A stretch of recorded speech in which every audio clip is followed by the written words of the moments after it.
Bueno, aquí estamos de vuelta. Este es el primer capítulo que grabo después de la vuelta de mis vacaciones. La pasé súper chévere. Gracias a todos los que me escribieron extrañándome. Me lo voy a creer. Casi, casi me lo creo. Yo te extrañé, Eh, Alejandro, yo te extrañé. Me Yo te extrañaste, ¿verdad? extrañé, amigo, mucho, Mucho. mucho. BFF. Mi best friend forever. Sí, sí. Mira, y tu público que tú no grabaste. Yo sí el segmento, a ti no te dio la gana de grabar un segmento conmigo.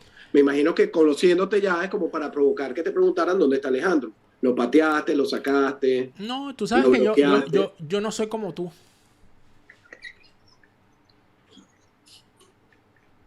No voy a caer en provocaciones. ¿Quién es este No personaje? caigas, no caigas. No. No, no, no. Yo en la ausencia delante soy incapaz de decir cualquier cosa. Ah, no, yo sí. No, En ausente, yo sé, frente, yo me he dado detrás, cuenta. Me he dado cuenta. susurrado. Pero como vuelvo y te repito, yo no voy a caer en provocaciones. Así es. Ok. Mira, por cierto, vamos a enseriarnos porque yo creo, una de las cosas que me fijé, ya lo conté en tu segmento que sale esta noche, como todos los miércoles, hablamos un poco de, bueno, también en el confesionario que estuvo chévere, ahí hablé del viaje, no voy a hablar más del viaje, ¿no? Yo pasé una semana desconectado completamente y cuando regreso a la realidad empiezo a leer, porque claro, tengo que volverme a empapar, una semana parece mucho, parece poco, pero es muchísimo.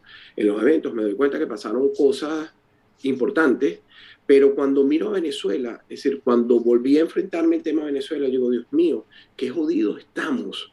Y no quería hablar de esto, la verdad que quería dedicarme a hablar de Trump, preguntar, y creo que lo voy a hacer cortico este comentario, escucharte y después pasar a Trump para que me des tu lectura de qué es lo que está pasando políticamente, ¿no? Y cómo lo ves tú. Me encuentro a Gerardo Blay hablando, creo que fue una entrevista que le dio a Nosinski, de la necesidad imperiosa de regresar al diálogo. Una cosa lamebotas, una vaina que da asco. Es decir, cabeza de palo, no te estás dando cuenta que el régimen no va a hacer nada porque ya tiene todo el poderío. Con ustedes no van a hacer nada, ustedes sigan agarrando sus pequeñas cuotas, ¿no? Pero entonces, y seguía, que es importante, que para la ayuda humanitaria, ¿cómo este cabeza pretende que el régimen, que es el responsable de ello, Daniel, y quiero que me expliques a ver si lo logro entender, pretende que el régimen solucione los problemas humanitarios? Contrastado a eso, me encuentro con un grupo que sigue pasando por la selva del Darién, aunque salieron unas cifras esta mañana diciendo que bajó la migración por el Darién, quizás bajaron los ojos apuntando porque ya la gente se fastidia de darle cobertura a lo mismo, sí, ya todos los medios, todos los youtubers, todo el mundo ha hablado de lo que está pasando en la selva y a veces baja como desviamos la atención para otro lado y quizás lo de Trump también lo desvió aquí en Estados Unidos. Una niñita abandonada de 4 años, un grupo de venezolanos la rescata. Entonces yo digo, esa niñita abandonada es responsabilidad de Chávez y de Maduro, del castrocomunismo que vivimos desde hace 23 años. Entonces, ¿qué pretende esta gente o cómo pretende? Explícamelo para ver si yo puedo entender por lo menos tu perspectiva. Mira, para mí Gerardo Blay no representa ningún grupo político. Gerardo Blay es representante de un grupo económico asociado al chavismo, que es el grupo Fospuca, con el cual él está vinculado desde hace muchísimo tiempo, pues él forma parte de un bufete, socio del bufete Gadea, Leseur y Asociados, que es el bufete donde no solamente se representa los intereses de Fospuca, sino que también es socio de ese bufete el que figura como propietario de Fospuca, que es Simón Elarba. En tal sentido, Gerardo Blay, cuando estuvo, que siempre ha estado en ese bufete, cuando estuvo en la alcaldía de Baruta, tuvo una muy buena relación como alcalde de Baruta con la empresa Fospuca. Y aquí entonces no se hablaba de conflicto de intereses nunca, porque así de alcahueta hemos sido en el caso de Venezuela con alguna cosa, bueno, han sido algunos. Y eso por un lado. Por el otro lado, tienes el tema de que en efecto la representación de Gerardo Blay en realidad donde se encuentra es allí. Es en la representación de ese grupo económico de Fospuca, donde Simón Elarba está muy cercano a Carlos Eric Malpica Flores, sobrino de Cilia Flores, cercanía que él no niega. Y si bien no se ha podido demostrar todavía, no hay prueba fehaciente de que Eric Malpica sea el verdadero dueño de Fospuca, lo que sí es una realidad es que Fospuca actúa en Venezuela con total impunidad. Y que esa total impunidad con la que actúa, además nos hace entender que todo aquel que esté asociado a Fospuca es simple y llanamente un actor dentro del sistema chavista.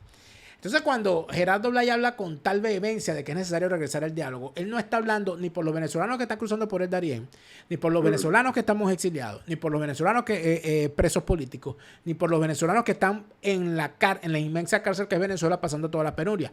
Él está hablando por los intereses económicos de la empresa que él representa. Y eso es lo que le interesa. Y de las empresas como esa, que tienen aspiraciones y que tienen intereses y que quieren hacer cosas, etcétera, etcétera. Y eso es lo que a ellos les interesa. Pensar que ellos están dedicados a los temas de los presos políticos, de la ayuda humanitaria, de los exiliados, del retorno a la democracia, es no conocerlos. Y ya creo que los conocemos suficientemente bien. Bueno, yo coincido contigo, tú me habías hablado de esa relación con Fospuca en unos programas atrás y ahí va mi pregunta concreta. Ese Gerardo Blay, intereses económicos de un factor económico importante como es Fospuca, todo lo que lo representan, todo lo que representó eso para la política del pasado, porque cuando uno une rompecabezas te das cuenta que desde Carmona hemos venido armando esto, lo que estamos viviendo ahora. Esto no es fortuito, esto no fue casual, esto ha ido armándose de lado y lado o de lado entremezclado hasta llegar a lo que se está viviendo ahora. Pero, ¿qué de esas figuras que realmente, entre comillas, creen que realmente puede haber una salida si no sale el dictador? Es decir, que están viendo esto y vamos a poner o suponer que le creen.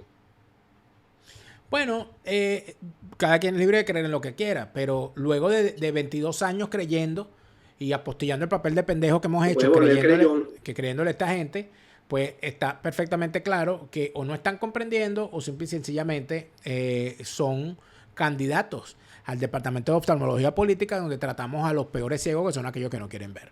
Porque no se trata solamente de que, bueno, es que él es representante de Fospuca. No, es que Fospuca forma parte de un entramado, que es el entramado boliburgués, que son todas esas personas, esos personajes, esos delincuentes y esas empresas y esas redes que a la sombra del Estado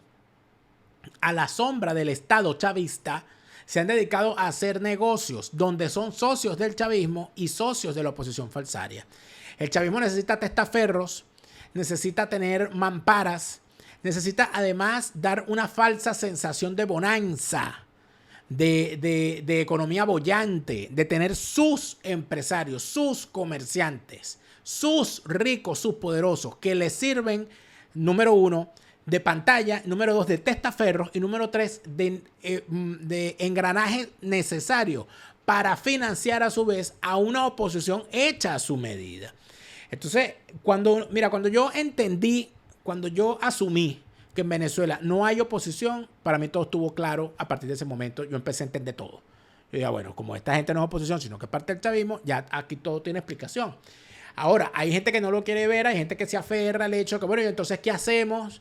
Hay gente que se aferra al, bueno, pero entonces, no, ¿qué es lo que tú quieres? Que yo agarre un fusil, no, que los marines no van a venir, y todas esas estupideces que no son otra cosa que argumentaciones de imbéciles que ensimismados en el discurso asqueroso de esa oposición falsaria y prostibularia, lo que hacen es repetir estupideces.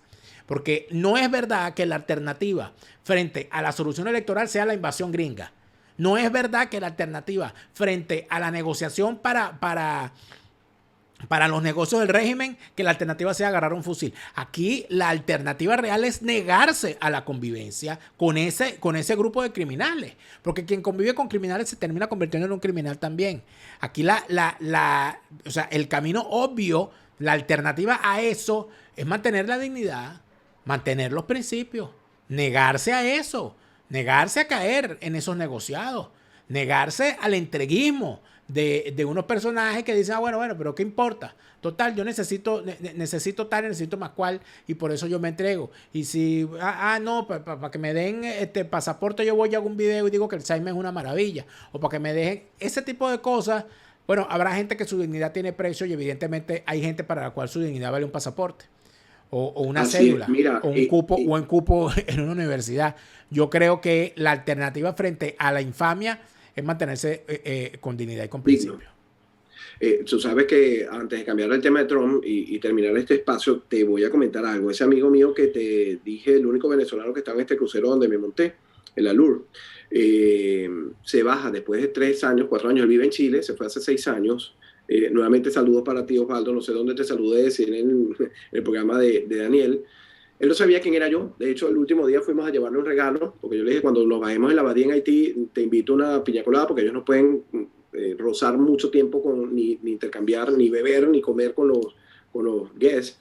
Eh, Ese muchacho va a dejar de trabajar porque no tiene pasaporte. Entonces lo renuevan el año que viene, 2 años, y ya tiene 3 años trabajando. Es como se me acaba, y eso es culpa de este conglomerado de ladrones, de rateros, dame un segundo, eso es parte de la complicidad de todos estos rateros que han mermado la vida de cada uno de los venezolanos, del venezolano digno, que se merece algo mejor. Así que no nos acostumbremos, sigamos firmes sabiendo que todo lo que está alrededor, supuestamente del régimen y de la falsaria oposición, es prostitución política rampante. Cambiamos a Donald Trump. Recomiendo a todos ver la entrevista de esta mañana de Amigo con R750 con Adriana Vigilanza. Bueno, es chévere. Adriana tiene unos análisis, ella es muy vaporosa también hablando.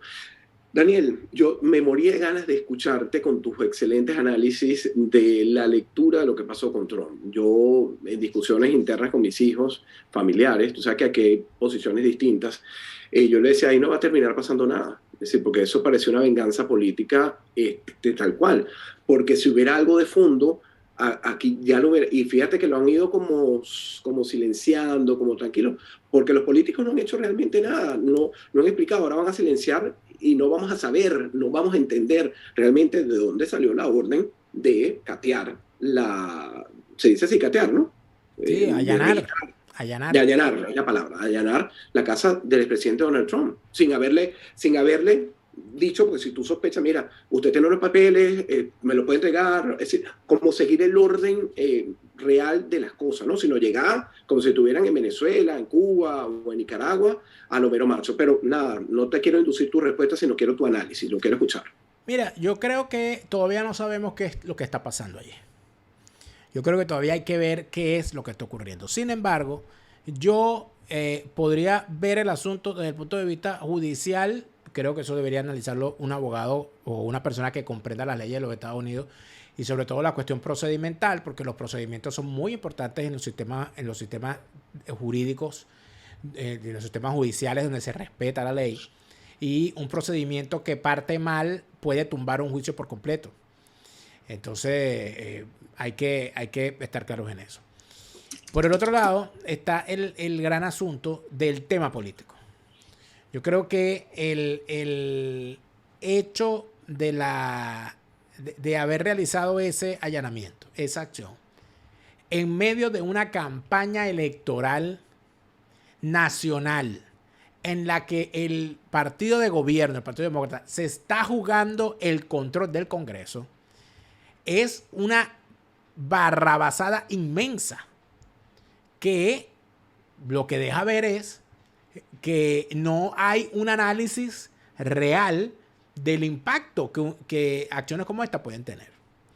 En segundo lugar, hay una campaña local en el estado de la Florida, porque el gobernador está optando a su reelección y además de eso, como me has dicho tú, en pocas semanas se tienen elecciones locales a nivel de municipales o de la ciudad. Primaria, sí.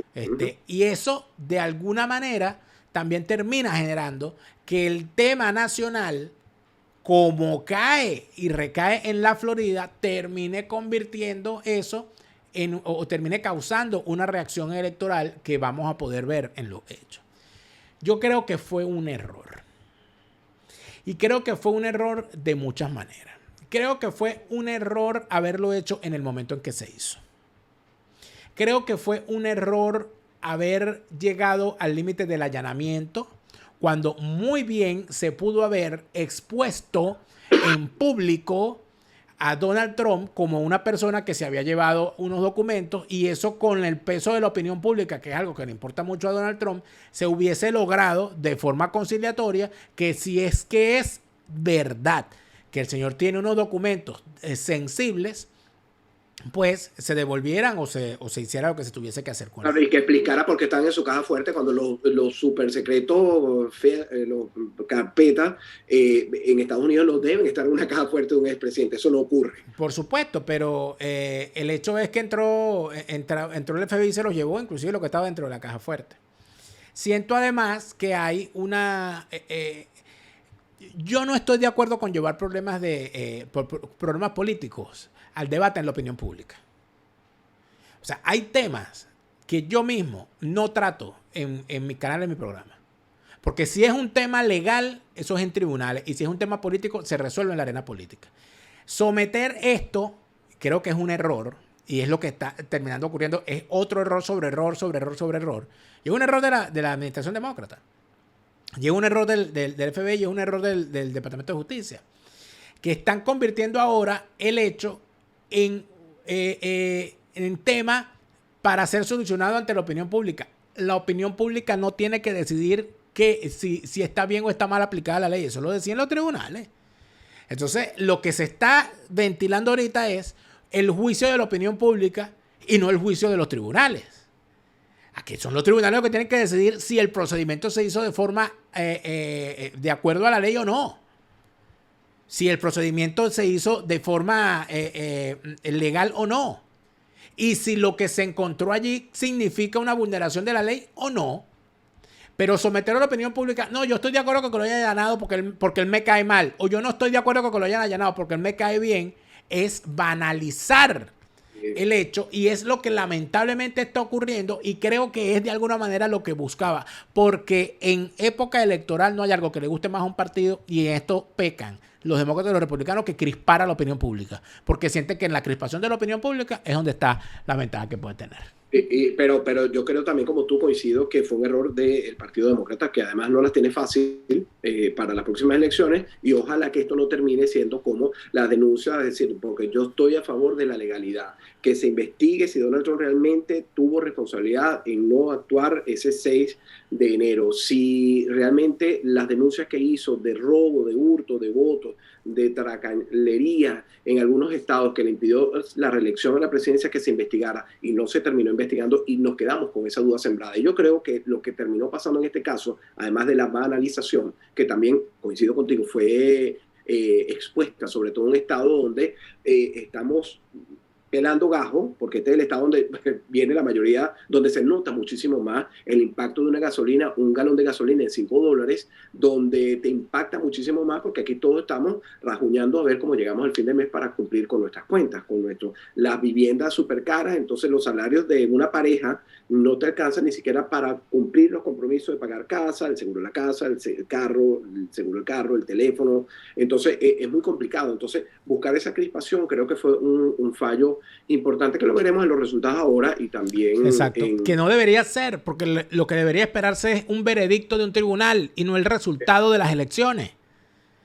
Y es allí donde está el gran problema. Pero bueno, se nos acabó el tiempo, Alejandro.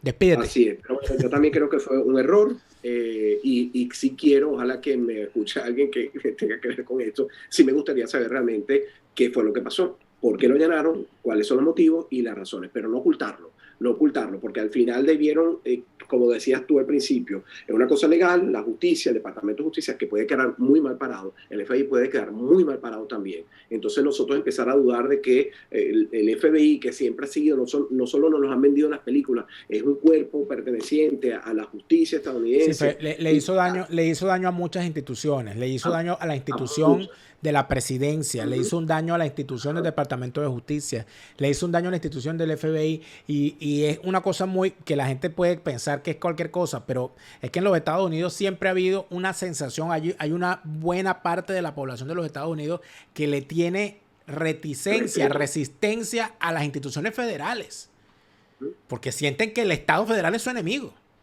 Sí, pero eso es una pequeña parte. La mayoría de la gente Alejandro, las minorías son las que hacen las revoluciones, no la mayoría. Eso es verdad. Claro, una minoría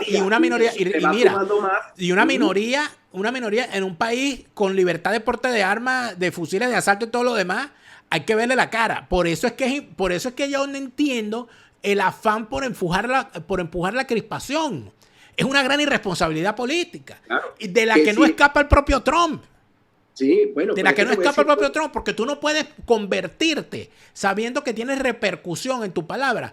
Cuando estás siendo acosado, porque él tiene derecho a defenderse cuando le allanaron su casa, obviamente, pero es el momento en el que él debería medir muy bien su palabra y entender que él puede convertir eso en una ventaja a su favor, pero no con mayor crispación, porque eso va a mira, terminar al final jugando en su contra. claro, y ahí las cartas están sobre la mesa y es muy delicado. Fíjate que cuando tú lo decías igualmente, el público, ¿por qué ir a las sedes de Washington del FBI en otros estados? No escuché Miramar, es decir, porque aquí hay una muy cerca de mi casa, que a 15 minutos, cerca de donde vive ahora mi hija, está la sede del FBI aquí del estado de la Florida. Entonces la gente yendo a protestar, a quemar o con armas, eso no debe ser porque eso no es una protesta contra la institución. Tú no tienes por qué ir a protestar contra un edificio que representa a una entidad de la justicia No, no, estadounidense. derecho a protestar tiene.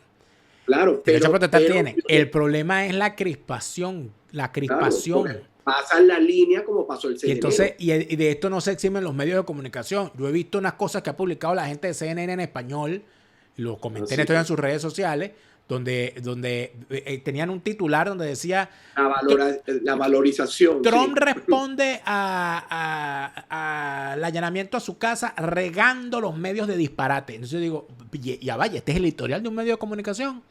¿Cuál es la discusión aquí? ¿Lo que la opinión pública puede decir del asunto o lo que dice la ley? Entonces, Tal cual. volvemos a lo mismo, la crispación electoral que le deja muchísimos beneficios. La gente cree que es a Trump nada más, pero ¿quiénes han sido los mayores beneficiarios de la crispación en periodo de Trump y control en la escena? Los medios de comunicación, las plataformas de las redes sociales, los influencers, los comentaristas principales en inglés y en español basados en los Estados Unidos. Esa es una gran realidad y con esas cosas no se juegan. Con esas cosas Porque no se juegan. eso es como los saqueos. Tú sabes cómo empiezan, pero No sabes cómo te puedes decir terminan. Tú no cómo puedes pueden terminar. mantener un tema, la crispación permanente. Y eso al final a quien termina afectando es a la sociedad. Pero ahora sí nos vamos, Leandro. Sí, señor. Carlos, gracias por ese comentario. Está un poquito largo porque ya Daniel está más apurado que yo. Lo leo y te respondo después en el programa. Gracias, Daniel. Gracias a todos los que se conectaron. Gracias a Tamari por siempre su labor y a todos los que me escribieron mientras estuve ausente. Poco a poco les iré respondiendo a cada uno. No he borrado esos mensajes para responderles. A mí me gusta hacerlo. Hasta la semana que viene, Daniel. Hasta la semana que viene.